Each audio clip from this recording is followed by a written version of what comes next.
Hello and welcome to another edition of UNIMA at a Glance, a program in which we look at various activities that are going on in the University of Malawi. One of the key pillars of the University of Malawi is community outreach, and in order to do this, the University of Malawi collaborates with different entities. In this edition, we are joined by one of such partners who is implementing a project to do with water development. Please join us so that we can learn more about whatever is going on under this project. My name is Gracious Mulinga.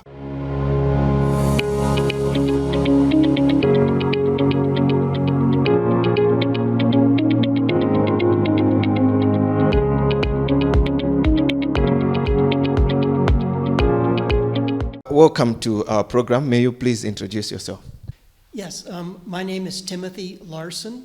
I'm a expert in geology and water resources. That's my passion, is helping people find water.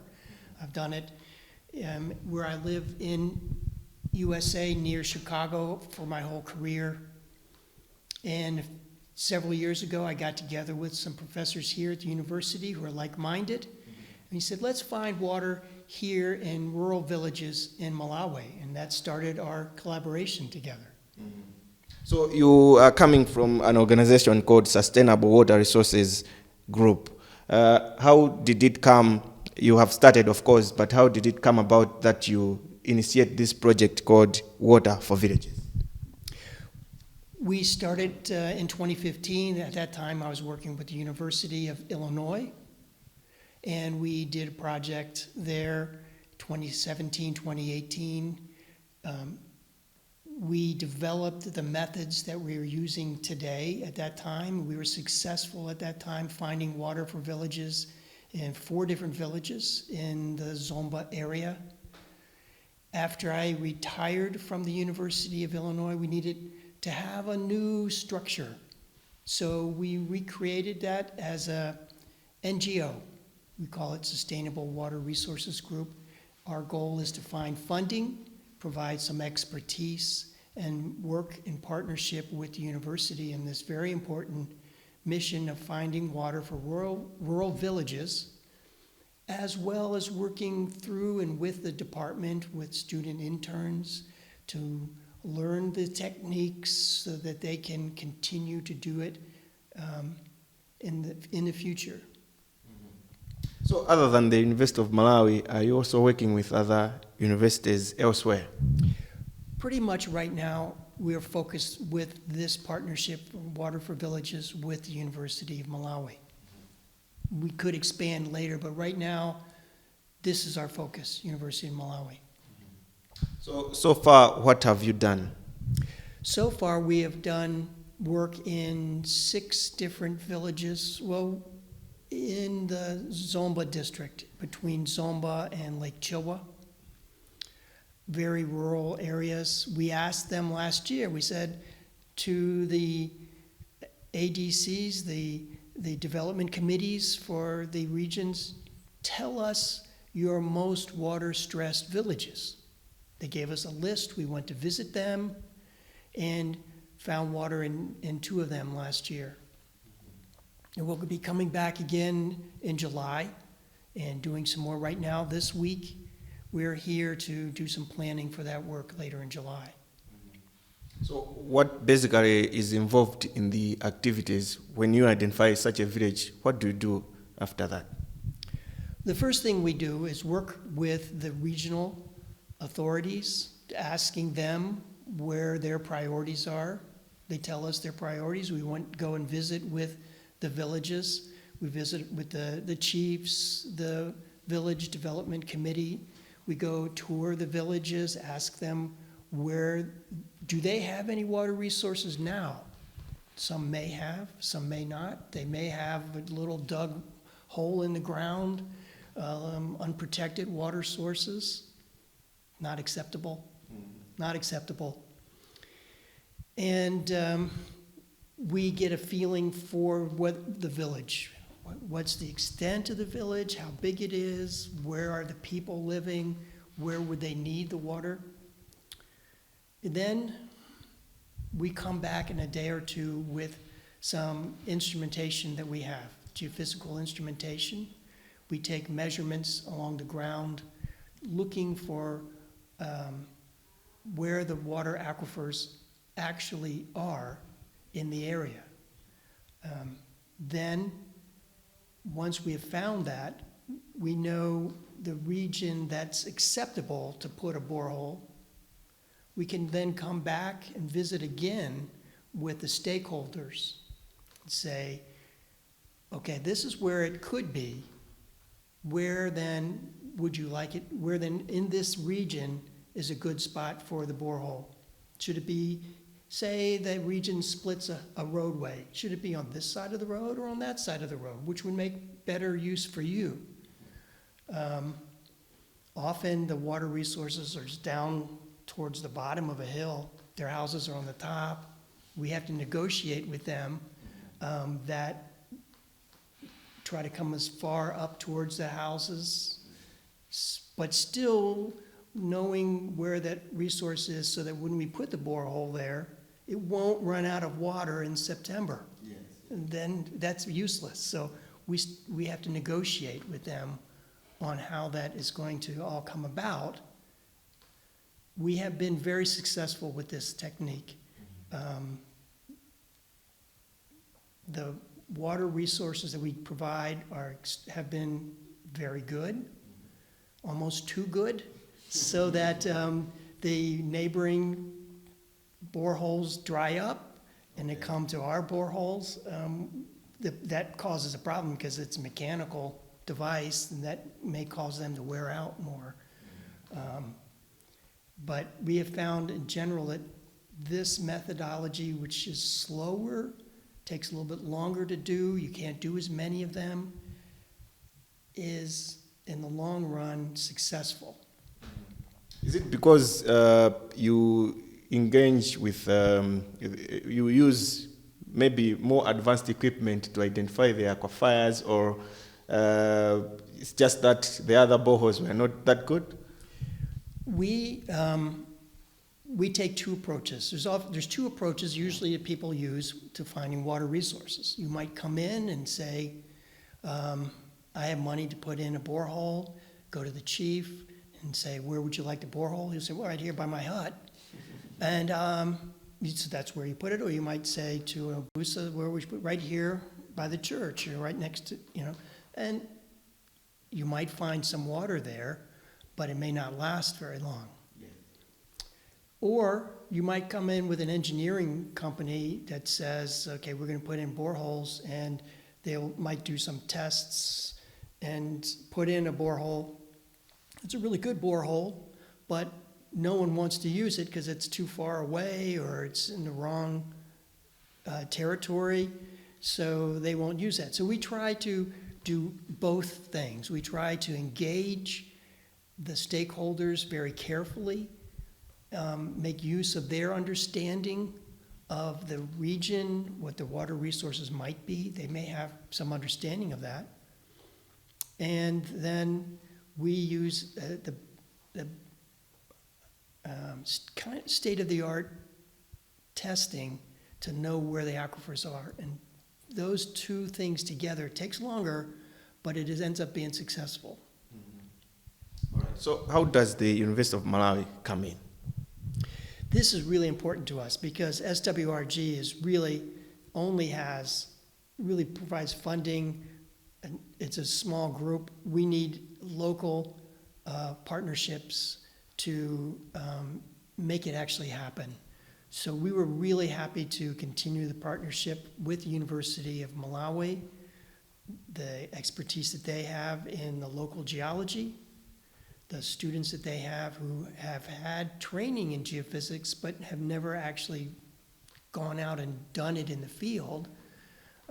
So they have training, they have expertise, they have excitement, and we can mesh with them with both technically, what is the hydrogeology is the term you would use technically. What's the hydrogeology? That's interesting to them.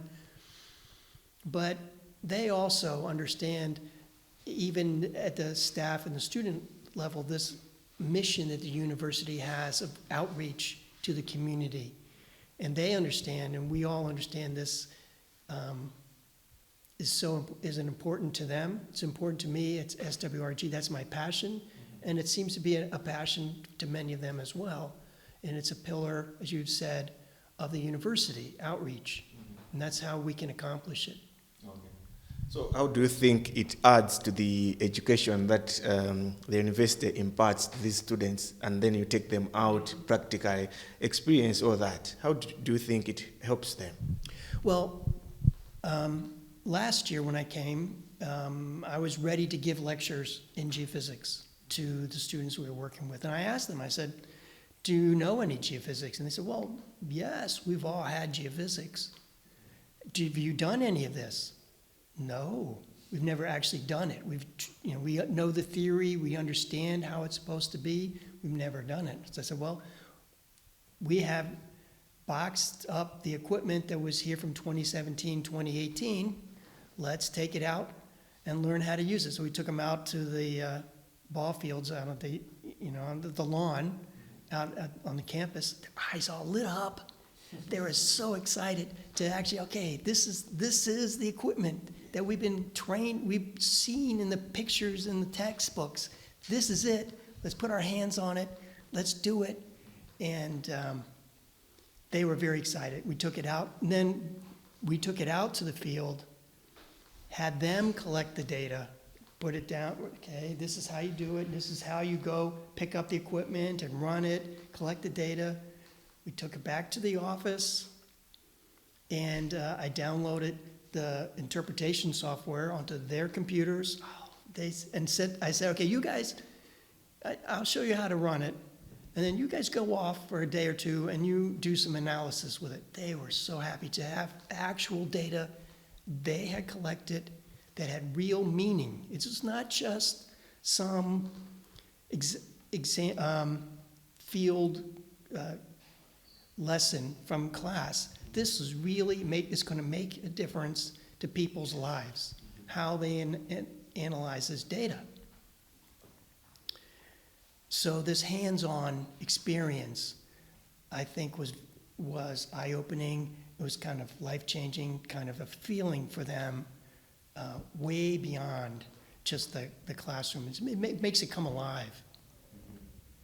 So back to the villages, how do you think this intervention will be sustainable? How do you ensure that after you provide the water, it's being sustainable? Yeah, so we went out and talked to them yesterday and the day before about villages. We went out to those villages and we talked to them.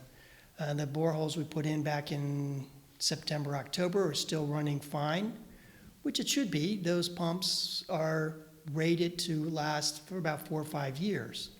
But they're mechanical, they have parts to them and they break, and they're being overused because way too many people are using them because they're so good, okay? That's an unfortunate part, and they will break eventually. Part of our program, which we need to keep working at, is training the villagers. They create a water committee who's responsible for them. It's on us now to make sure that they get training and tools to disassemble the pumps, understand when a little part is broken, what that part is, and then go be able to find at one of the trading centers one of those parts to purchase, bring it back and put it in so that it will run. It's just a shame if one little part breaks that might be worth 5,000-10,000 kwacha, and then everybody's out of money, out of water because of that. So training them to do that, giving them organizational skills to get the funding contributions for it. It doesn't take many kwacha, but it does take some. So that's the other end of it. All right. So you are saying last year you already put some boreholes somewhere. This year you're planning. How many did you plant last year, and how many are we planning this year? We have had funding last year to do 2 boreholes and we will have funding to do 2 more this year. The drilling costs is what sets the amount that we can do. We have a fairly small budget that we're working with at this moment. We're looking for more funding. As we continue to do this work and get more history with it, we are expecting to be able to attract more funding from other sources. How long do you plan to stay around and maybe plant more boreholes? How long? Oh, I don't know. We put in a project proposal. If it gets funded, I mean, that was a 5-year project. I am hoping that my hands-on role will be less and less as the faculty and staff at the University of Malawi are more and more experienced and organized to be able to do it straight out of the university. And we'll be bringing in some funding, and they will be able to go out and do more of the work. Well, I asked about the students, now talking about the faculty. How are they involved? Are they just taking up some supervisory roles, or they are directly involved hands-on there? There are just a few of the faculty members that we're working with. One from the geography area who has been very helpful in teaching us geologists the ways of interacting with the stakeholders, the importance of that and how to work with that. And then another faculty member, Dr. so that's Dr. Matunga, and then Dr. Dulanye from the geology department. Geology has got a great deal of expertise in the local geology, an understanding of the geology, and so he has gone out with us a lot, and he's the project manager at the university. We now, this year, will have an assistant. The Prince Chipeo is the instructor in geophysics. He worked with us last year. Now he's learning our methodology and techniques, and we'll be taking over more of that this year. How do you think it is important for universities to interact more with the communities around them as they are carrying out maybe research or any other activities, as we are doing right now? Yes, I've seen that here in Malawi and back home where I was at the University of Illinois, and a lot of extension type work, working in the community. It's always been important to be meaningful to those who are providing the funding. And I can see that here in Malawi too. The outreach to the community is important for them to have trust and support of the university. Well, what are you giving to us? Well, how about this? We'll come out there and we'll work on your most difficult places to find water. Water is life. We're helping, the university is helping them with that. Any plans to extend the project beyond Zomba, or we are sticking to Zomba for now? There is a lot more, there is so many water challenges out there. Yesterday we talked to several other villages, and it's heartbreaking for us to say we only have such a few resources. We can only help just a few people. So we could spend a long time here in Zomba and still only be touching the need that is here. So if we could expand, we would. We would expand throughout other TAs in Zomba. Right now we're working in Mwambo and Chikawi. But we could extend to other ones in the area too. Any other thing that you might wish to add as regards to your collaboration with the University of Malawi, and of course your interaction with the people and how you are assisting with the water problems there? Well, one of the reasons I'm happy to stay here, working with the University of Malawi, is the reception that I've always had with the university here. Professor Dulanier has always been very receptive to me. We've become pretty good friends over the years, and just that personal relationship it's been really good. When I suggested this partnership, instead of working with the university, work with the Sustainable Water Resources Group, the administration, the dean of the schools. Well, yes, that'd be great. I mean, and he's right behind us and sees it and helps us. So it's a win-win for both groups. And so I'm very happy that it is the warm heart of Africa, as far as I know. I've seen. Ever since I first came with the CCAP back in 2009, it's the warm heart of Africa, and I just love to come back. All right. Dr. Larson, thank you very much for finding time to have a chat with us. You're welcome. Glad to be here.